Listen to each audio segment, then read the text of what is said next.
Assalamualaikum warahmatullahi wabarakatuh.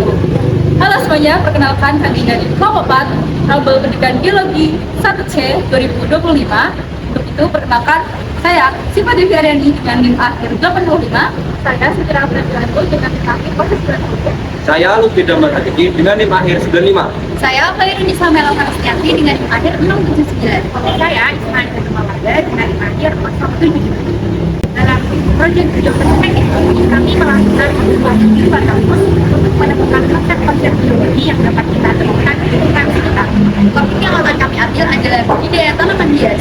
Nah, melalui topik ini kami ingin melihat nih bagaimana prinsip-prinsip biologi itu dapat diterapkan atau diaplikasikan di dalam pemanfaatan dan pelestarian tanaman hias. Bukan hanya keindahan yang kami amati, tapi juga proses genetika, adaptasi serta reproduksi tumbuhannya.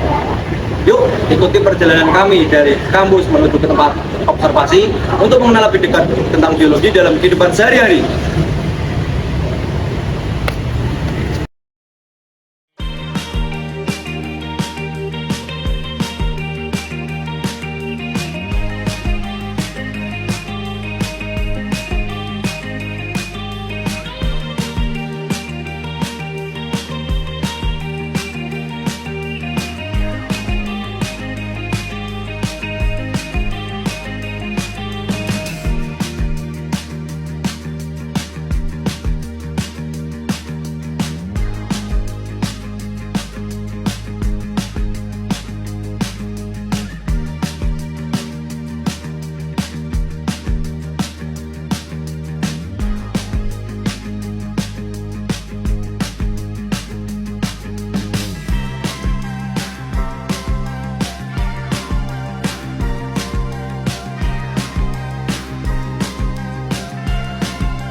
Hai guys. Sekarang kita sudah sampai nih di tempat observasi kami, yaitu tentang budidaya tanaman hias. Yuk, ikuti keseruan kami.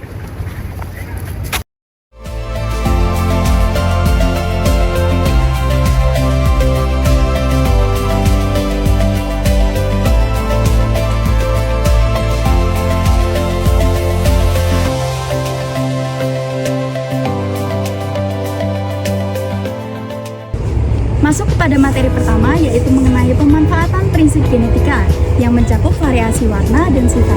Yang pertama ada tanaman bunga sepatu atau yang nama ilmiahnya itu Hibiscus rosacemensis. Nah, dapat terlihat ya teman-teman, di sini terdapat berbagai macam warna pada tanaman bunga sepatu. Ada pink muda, pink tua, merah, oranye, kuning, dan masih banyak beragam dan berbagai jenis macam warna. Nah, berbagai macam jenis warna ini tuh kenapa sih bisa berbagai jenis macam warna? Dikarenakan itu variasi genetik yang terdapat di dalam spesies tanaman tersebut, teman-teman. Biasanya para pembudidaya ini tuh mengawinkan atau menggabungkan dua jenis bunga yang berbeda sehingga menghasilkan warna yang cantik dan unik begitu, teman-teman. Nah, tanaman selanjutnya itu ada bunga mawar atau Rosa sp. Pada tanaman mawar, prinsip genetika digunakan untuk menghasilkan bunga dengan warna, aroma, dan bentuk yang bervariasi. Nah, di sini kan ada mawar yang berwarna ungu, pink, merah, peach, dan merah keoren-orenan. Nah, perbedaan warna ini disebabkan karena adanya variasi gen yang mengatur pigmen warna. Melalui proses persilangan antar jenis mawar, pembudidaya bisa menghasilkan warna baru yang belum pernah ada sebelumnya. Selain itu, gen juga berperan dalam menghasilkan aroma khas dan ukuran bunga yang lebih besar agar terlihat lebih menarik. Selanjutnya kita belajar di tanaman anggrek atau dengan nama ilmiah Orchidaceae. Tanaman ini memiliki berbagai macam varian genetik yang dikembangbiakan melalui dengan cara hibridasi atau persilangan, berfungsi untuk memperbanyak varian warna gen dan juga motif atau bercak yang ada di tanaman ini. Anggrek memiliki beberapa jenis seperti anggrek bulan, anggrek dendron seperti ini, dan juga anggrek panda yang menggantung seperti itu ya teman-teman. Untuk tanaman berikutnya yaitu ada Musa Indah atau orang sering sebut Nusa Indah. Tanaman ini memiliki karakteristik yang sangat dipengaruhi oleh prinsip gen. Prinsip gen sendiri memengaruhi warna dari brakteat dari tanaman ini, seperti contohnya terdapat warna putih dan warna merah.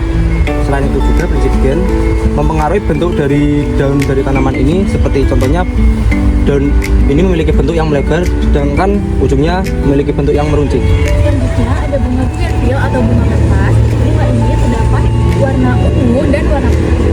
Nah, warna-warna ini ditentukan oleh pigmen warna dan setiap individu tanaman memiliki gen yang berbeda-beda. Selanjutnya masuk kepada materi adaptasi fisiologi dan morfologi nih teman-teman. Yang pertama itu tadi masih melanjutkan di dalam tanaman bunga sepatu dengan nama ilmiah Hibiscus rosa sinensis. Nah, pada tanaman ini itu sangat membutuhkan intensitas cahaya matahari yang tinggi. Dikarenakan kenapa? Ketika tanaman bunga sepatu ini ditaruh di tempat yang teduh, itu akan menyebabkan daunnya itu menjadi layu atau pucat.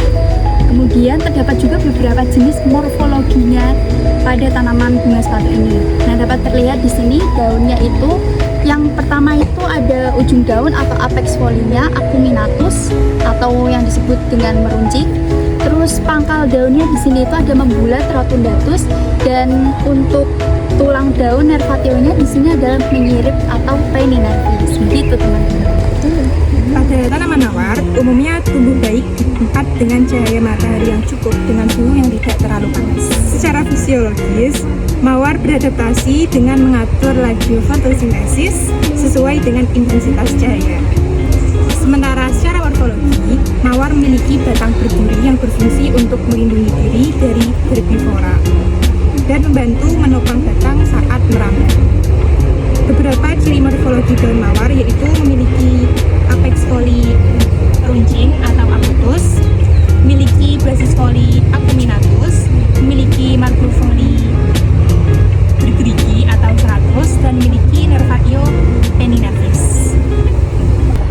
Kemudian morfologi pada tanaman anggrek atau Orchidaceae ini hidup dengan cara epifit atau menempel yang memiliki akar menggantung. Kemudian memiliki basis foli rotundatus dan apex foli rotundatus dan acutus. Secara morfologi sendiri dari tanaman ini yaitu contohnya seperti memiliki braktea yang berwarna cerah yang memungkinkan untuk menarik perhatian serangga penyerbu. Selain itu juga daun yang lebar dari tanaman ini membantu proses fotosintesis, terutama saat tanaman ini berada di lingkungan yang kekurangan intensitas cahaya dari matahari. Fisiologis dari tanaman ini sendiri yaitu tanaman ini dapat mengatur produksi pigmen antosianin untuk menarik perhatian dari serangga penyerbu. Selain itu juga Nusa Indah cukup efisien dalam menggunakan cahaya sehingga mampu tumbuh baik di area teduh maupun semi-semi terang. Kemudian saya akan menjelaskan tentang morfologi dan fisiologis pada bunga bougainville atau bunga kertas. Nah, pada bunga bougainville atau bunga kertas ini terdapat duri, fungsinya itu untuk memanjat, dan terdapat daun-daun kecil, fungsinya itu untuk agar tanaman tidak cepat kehilangan air. Nah, pada morfologi daunnya, daun bougainville dia memiliki apex folinya itu acutus, kemudian tapi daunnya itu integer, bentuk daunnya itu membulat, dan basis folinya rotundatus.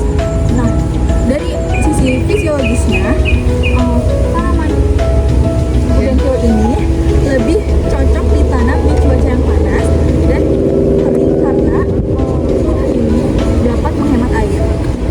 Masuk kepada materi ketiga yaitu mengenai reproduksi tanaman hias. Yang pertama terdapat dalam tanaman bunga sepatu dengan nama ilmiah Hibiscus rosa sinensis.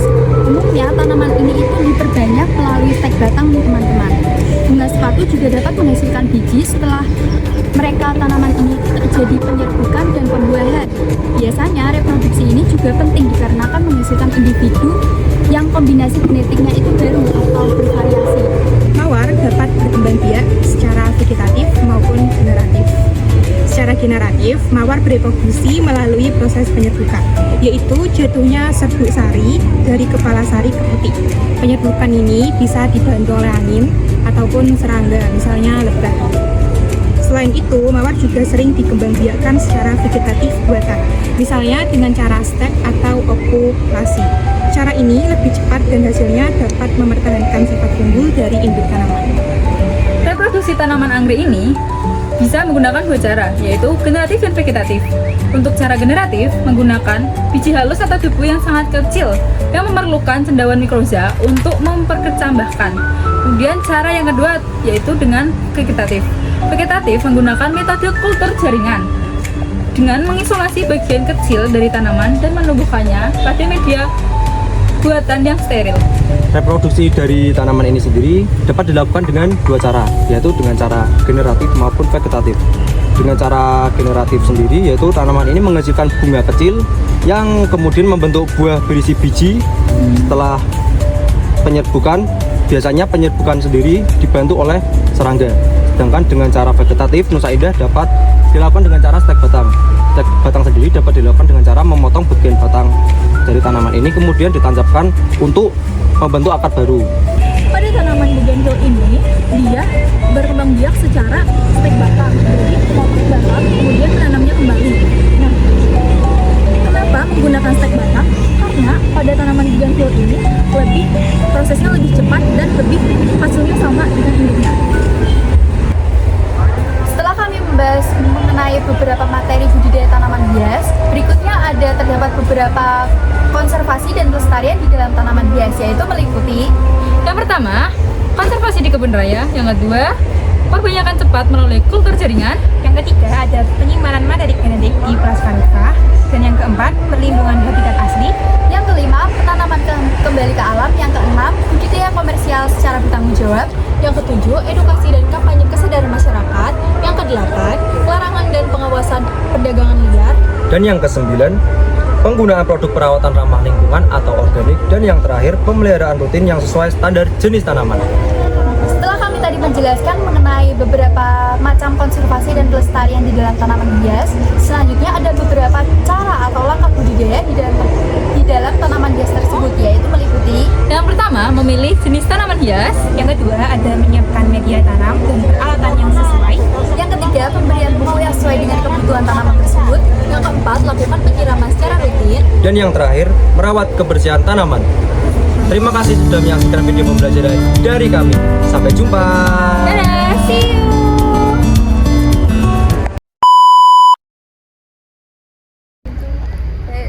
Satu, dua, tiga. Hai guys. Kami dari Bapak. Yes. Ikuti kami yuk. Telat. Pada tanaman mawar, prinsip genetika itu dengan nama ilmiah adanya variasi gen. Kemudian, hidup dengan cara epifit. Nah, durinya itu berfungsi untuk menghemat. Selanjutnya saya akan menjelaskan tentang morfologi dan fisiologis dari bunga bougainville atau bunga kertas. Nah, fungsi untuk agar tanaman Prinsip gen ini, salah prinsip. Saya berwarna merah. Ki warna apa? beberapa materi dengan kemunculan tanaman tersebut. Yang keempat, lakukan penyiraman secara rutin.